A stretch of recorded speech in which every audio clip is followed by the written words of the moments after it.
Ishyamba ry'imvura rya Congo Basin Forest, ishyamba ryuzuyemo imyaka n'ibibazo byinshi cyane ku baturage, rikaba ishyamba riteye ubwoba ndetse kandi rigatera ubwoba abahagana, abahaturiye ndetse n'abamico bose bagiye barikoraho amateka ndetse n'ubushakashatsi.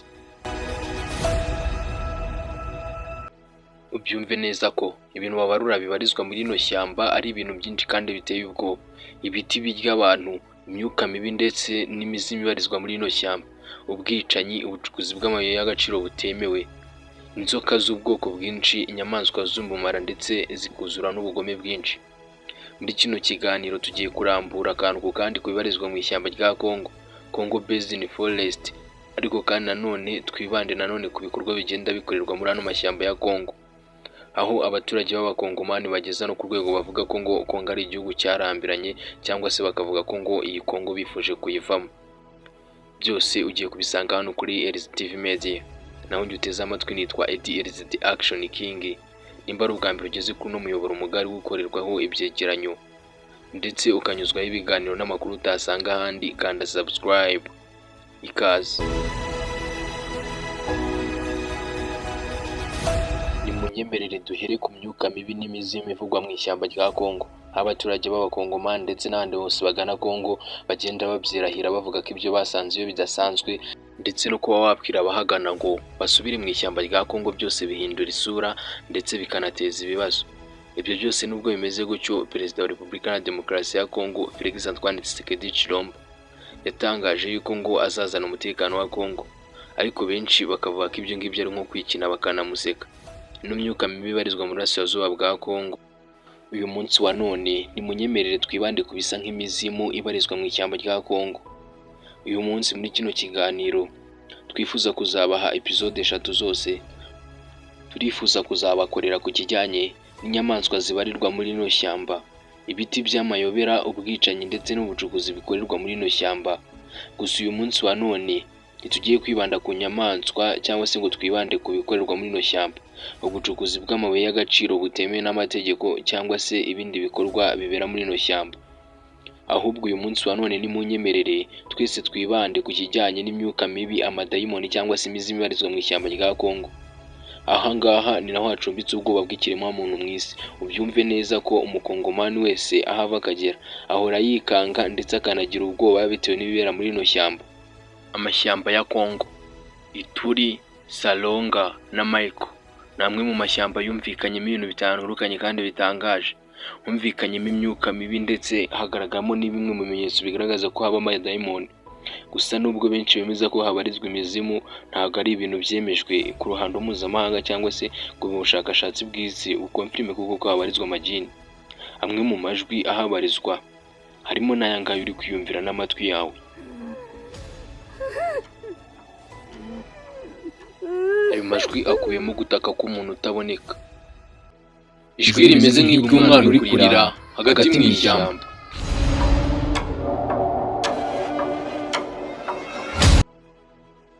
Ibirangirana n'urusaku rw'inyamaswa zitaka nk'urugumye. Si ibyo gusa kandi bibarizwa muri rino shyamba. Abashakashatsi mu bikorwa byinshi bagaragaje ko iri shyamba ryuzuyemo ibibi ndetse n'ibibazo byose. Si n'ibyo gusa biba bihagije cyane kuko bavuga ko uburenganzira bw'ikiremwamuntu muri rino shyamba burangizwa cyane. Ubwo ngubwo haba harimo violation idasanzwe n'ibindi bikorwa byose bikorerwa abagize ikiremwamuntu. Ibyo kandi ntibiba bihagije kuko ubushakashatsi bwinshi bw'isi bwarateranye buza kwibaza kwibarizwa muri rino shyamba. Ibyo babonye byaragahomamunwa. Benshi bavuze ko rwose ibyo babonye bakeka ko bishobora kuba ari imyuka mibi, amagini cyangwa amadayimoni abarizwa muri rino shyamba rya Congo.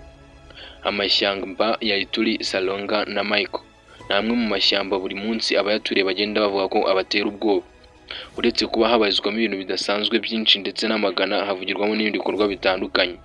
Ibyo ntibiba bihagije cyane kugira ngo ibyibazwa muri rino shyamba bibe bisubijwe.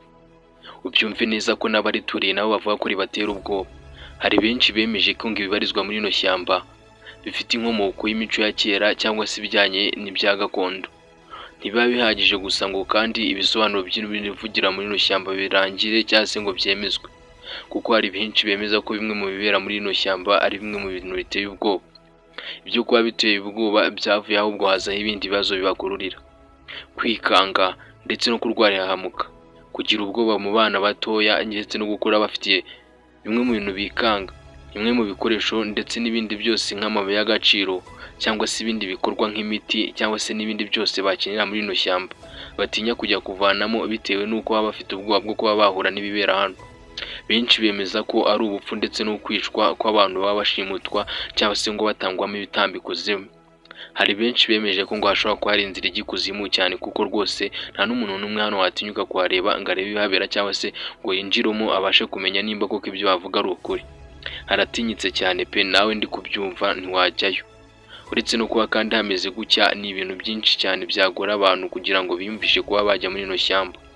Iri shyamba byumve neza ko umuntu wese urigezemo ataha abonyemo ibintu bidasanzwe bimutera ubwoba kugeza kuri rwa rwego nawe yumva ko atazagaruka. Hari benshi mu bakerarugendo bagiye bemeza ko rwose icyo byasaba cyose batazigera bagaruka muri rino shyamba. Uzi impamvu se? Ni ukubera yuko bamwe mu bahageze bahuye n'ubwoba, gutitira ndetse bagahura na bimwe mu byabatangaje bikabatungura. Ibyari birenze ukwemera kwabo, nk'inzoka z'ubwoko bwinshi butandukanye n'inyamaswa zidasanzwe. Abasangwabutaka bo muri rino shyamba bafite imyihariko idasanzwe ndetse n'amasura yihariye. Ugasangamo n'ibindi bikorwa bitandukanye nk'ibiti birya abantu, ibiti bigenda ndetse n'ibiti bifite amahwa n'amaguru. Ibyo byose birangirana n'ubundi n'icukurwa ry'amabuye y'agaciro no kwangizwa kw'ibiti bihenze birimo ndetse bikagenda ku kiguzi cy'ubuntu, aho na leta ya Kongo itajya imenya iherezo ryabyo. Ibyo ntibiba bihagije cyane ngo ubusobanuro bw'ibibera mu mashyamba ya Kongo Iturisarangwa n'Amayiko ngo bisobanuke. Oya. Aya mashyamba ya Kongo aba afite umwihariko mwinshi udasanzwe, ahabarizwamo ibiti bigira imiti myinshi cyane mu kuvura indwara z'abantu ndetse n'indwara z'uruhu. Ibyo kandi ntibiba bihagije cyane kugira ngo muri ano mashyamba ya Kongo hakomeze kumvikanamo ibintu byinshi by'ibitangaza. Ayo ni amwe mu majwi bakomeje kugenda bavuga ko abarizwa mu mashyamba ya Kongo. Gusa iyo bari kuvuga ayo majwi baba birengagije ibindi bintu bitandukanye. Uzi ibyo ari byose, baba birengagije ibibazo byose n'izindi nzaduka zibera mu mashyamba ya Kongo. Baba birengagije ko hari ibindi bumvishe ntibavuge cyangwa se benshi babasabye ko babigira ibanga bitewe n'uko birenze ukwemera kwa Kongo. Uretse no kuba kandi ikiremwa muntu gitinya muri ano mashyamba ya Kongo, nawe ubwawe iyo ubyisanzemo aba ari ibibazo bikomeye cyane. Ni amashyamba y'inzitane ku buryo ba bantu bose bayinjiramo hari n'ababura inzira zo gusohoka bikazarangira baheze muri ano mashyamba burundu cyangwa se bakaburirwa irengero. Uretse kandi no kuba byose bibera mu mashyamba ya Kongo, ubutegetsi bwa Repubulika na Demokarasi ya Kongo nabwo buba buzi ibikorerwa muri ano mashyamba. Gusa umunsi ku munsi bakomeza kugenda babitera urutoki banavuga ko ngo atazi rwose irengero ryabyo. Bamwe mu bayobozi ba Kongo babyamaganira kure ntibanabyemera, ahubwo akavuga ko ngo ari abashaka guteranya Kongo cyangwa se guhagarika ubukerarugendo bwa Kongo. Ibyo kandi ntibiba bihagije kugira ngo abakongomani bose batangire kugendera mu mahoro n'umutekano, kuko ibyo baba bariyumviye cyangwa se bariboneye n'amaso yabo bibatitiza kugeza kuri rwa rwego bumva ko noho batazongera no gusubira muri rino shyamba. Hari benshi bagira ibibazo by'aho batuye cyangwa se bagaterwa ubwoba no kuba babarizwa muri bino bice by'ishyamba. Mu masaha y'isaa moya z'igitondo kugeza isaa moya z'umugoroba iri shyamba riba rituje cyane, ariko mu masaha ya saa 12 z'umugoroba kugeza saa 11 z'igitondo nibwo humvikanamo no majwi y'umwana utaka ari kurira ahamagara nyina ariko ntaboneke, hakumvikanamo umugore utaka cyangwa se undi mwana, hakumvikanamo amajwi utamenya ubwoko bwayo ndetse nayo benshi bemeza ko ari inyamaswa. Gusa ibyo byose bikarangirana nuko nta n'igisobanuro na kimwe gihamye, kubera yuko uwo mwana urira ataka ahamagara nyina nta muntu n'umwe ujya umenya ngo ese uwo mwana aba ari nde, abahamagarira hehe. Bamwe mu bagerageje kurinda rino shyamba n'abari ryegereye bavuga ko ngo ibi ngibi byose iyo bagerageje kubyegera batabibona. Ariko se iki kiganiro wacyakiriye uteweho wari uri hano kuri Reza TV Media? Iki kiganiro wagiteguriwe na Reza TV Media mu bufatanye n'ibindi bigo byose bidufasha gukora inkuru n'izigize.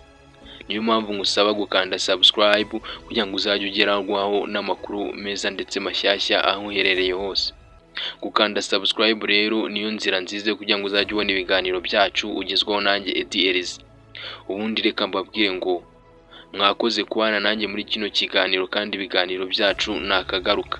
Hari icyo wifuza kutumenyesha cyangwa se kutubaza watwandikira muri comment, kandi ndabateguza ikindi kiganiro kizaza gikurikiye iki ngiki. Mu gihe muzaba mwagikunze cyangwa ari byo mwifuza ko twababwira mu mashyamba ya Kongo, muzatwandikira ubundi tubasubize. Mugire ibihe byiza kandi Imana ibarinde. Bye.